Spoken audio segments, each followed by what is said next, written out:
After Nephi saw Christopher Columbus in his vision, he saw many other Gentiles flee captivity.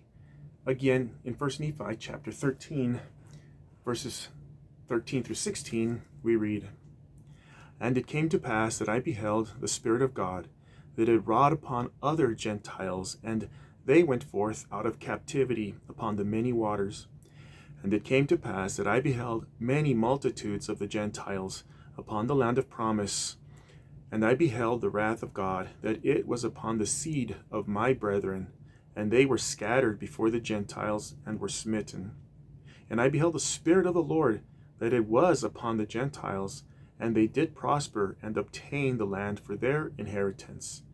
And I beheld that they were white, and exceedingly fair and beautiful, like unto my people before they were slain. And it came to pass that I, Nephi, beheld that the Gentiles who had gone forth out of captivity did humble themselves before the Lord, and the power of the Lord was with them." An article in the June 1999 Ensign entitled "Preparing for the Restoration" discusses these historical developments as preludes to the restoration of the gospel. It was written by Arnold K. Garr, who quoted Ezra Taft Benson saying, "Writers such as Plymouth Plantation Governor William Bradford, who lived between 1590 and 1657, described the persecution and imprisonment the Pilgrims endured in Europe before they fled to America in search of religious liberty. He recorded that as the Pilgrims set sail on their voyage to America, they had a day of solemn humiliation, their pastor proclaiming a fast that we might humble ourselves before our God. Acting under inspiration, the Pilgrims drew up the Mayflower Compact, said to be the first written constitution in North America, which called for obedience to laws enacted by the group rather than decreed by a monarch. The Puritans subsequently settled in Massachusetts Bay and eventually absorbed the Pilgrims. However, the Puritans were not tolerant of those who did not believe as they did.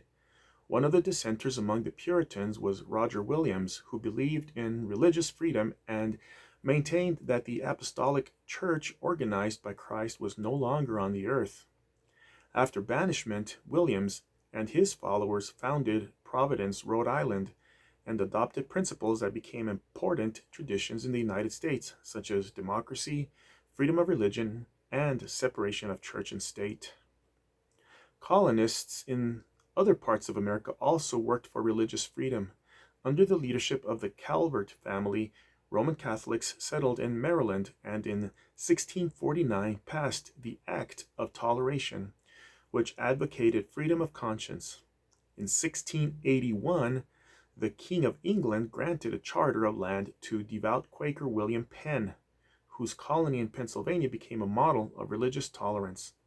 Of these colonists, the Pilgrims of Plymouth, the Calverts of Maryland, Roger Williams, William Penn, all had deep religious convictions that played a principal part in their coming to the New World.